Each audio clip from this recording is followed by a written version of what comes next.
Thank you so much. Can everybody hear? So here it is. Yes, somebody, a reviewer called that a cat squasher of a book. So now, I love the book, and my cat survived. So really, it's, in these days of big box stores where everything seems like it's a huge commercial chain, John Sayles stands out. Independent film, independent fiction, his work is, and I call to mind another era of history, refusal to tailor truth to fit the fashion of the time. By embracing a life of independence in film and in literature for 3 decades, he's brought work of conscience and purpose to this world. He may be better known as a filmmaker than as a fiction writer, but probably that says something more about America and the cultural hierarchy than anything else.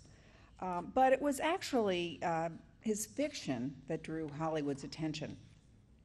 And just as many creative people have jobs to support their work, John Sayles writes screenplays. His projects have included Piranha, Alligator, The Howling. Now, I don't like scary movies, so I haven't seen any of those films, but I am told that they are really well written.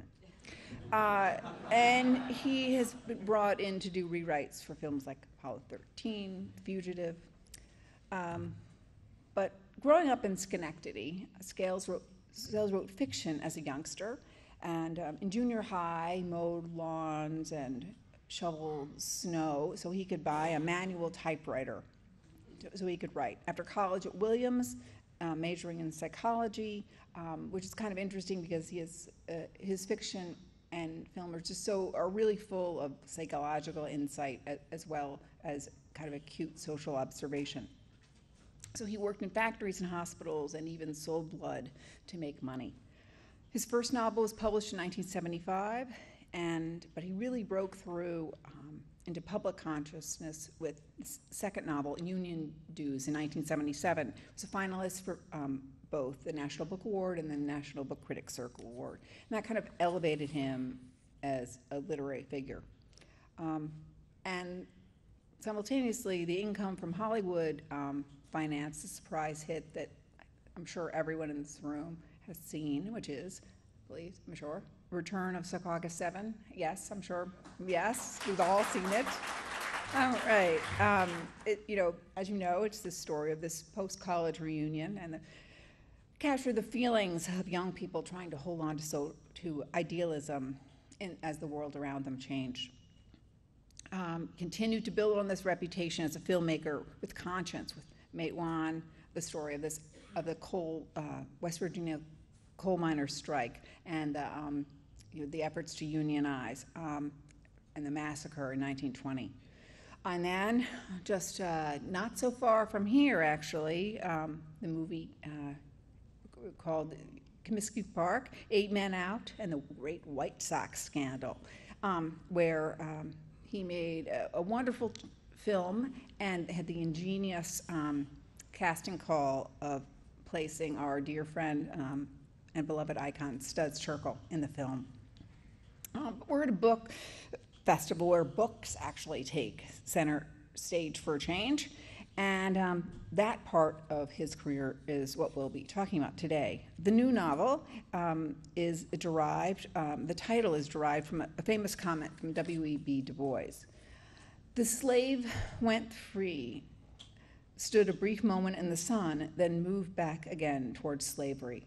The novel, set at the turn of the 19th century, hits those hot buttons of American history. It's a tale of racism and the dawn of American imperialism.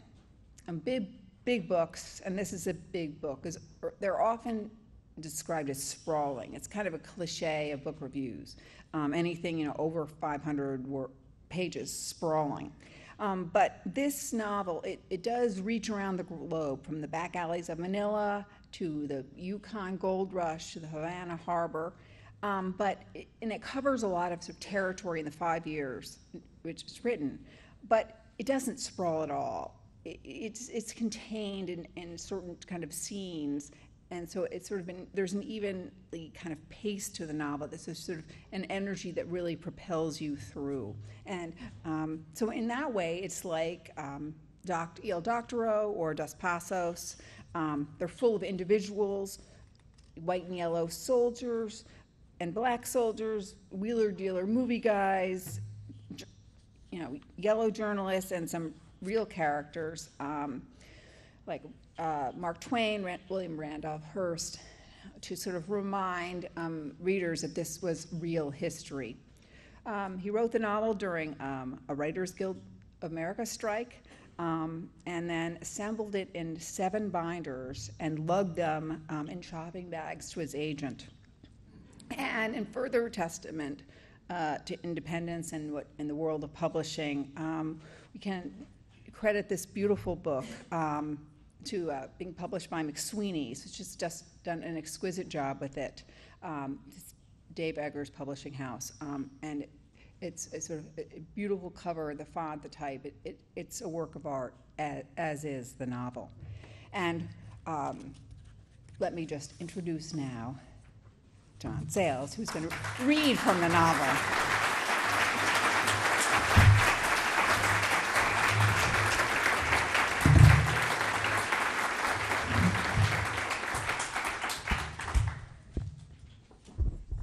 Thanks.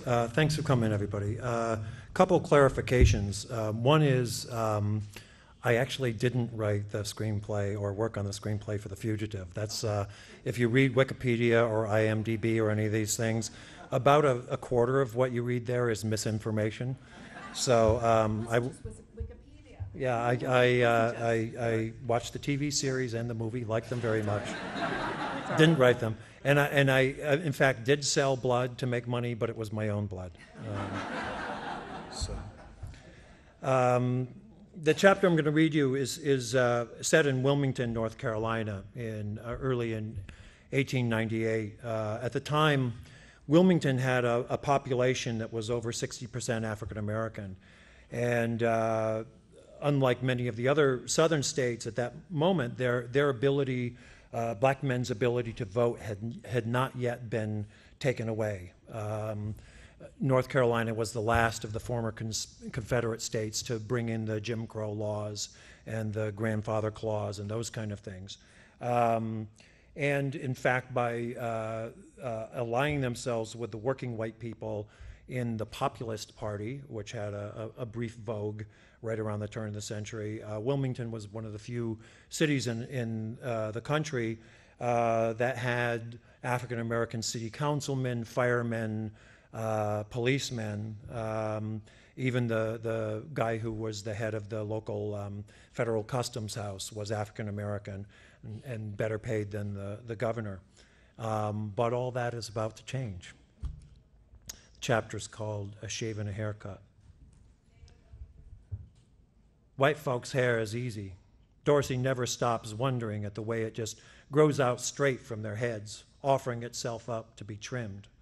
And the shaving, for the ones like Judge Manigault, who don't keep a beard or mustache, you just pull the skin taut and slide with the blade. It never curls back into the pores to make a bump or get infected like his own. If only they would keep their mouths from moving while you try to work. Humiliation! The judge sits in Dorsey's chair, lathered up next to Mr. Turpin, who owns the pharmacy, who is getting his trim from Hoke. Old Colonel Waddell waits near the door, his face hidden behind the Wilmington Messenger. We have attempted to hold on to our heritage, to our custom of living, says the judge, and we have failed. So now we must be humbled. I don't know, Judge, says Mr. Turpin, as Hoke clips out the hair in his ears. Hoke is a good boy, stay on his feet the whole day if he needs be, only sometimes forgets and commence to hum while the gentlemen are still talking. I don't know, you scratch under the surface just a bit, you'll find somebody making a profit on it. That's what politics is all about. Russell got sufficiently fat even before he was governor. This appointing of half of our aldermen, unprecedented. Another chance to force us to eat crow. I believe the Yankees are behind this. But our own Supreme Court failed in their duty to protect the citizens who maintain it. The judge is one of those who keeps his own shaving mug at the shop, has a favorite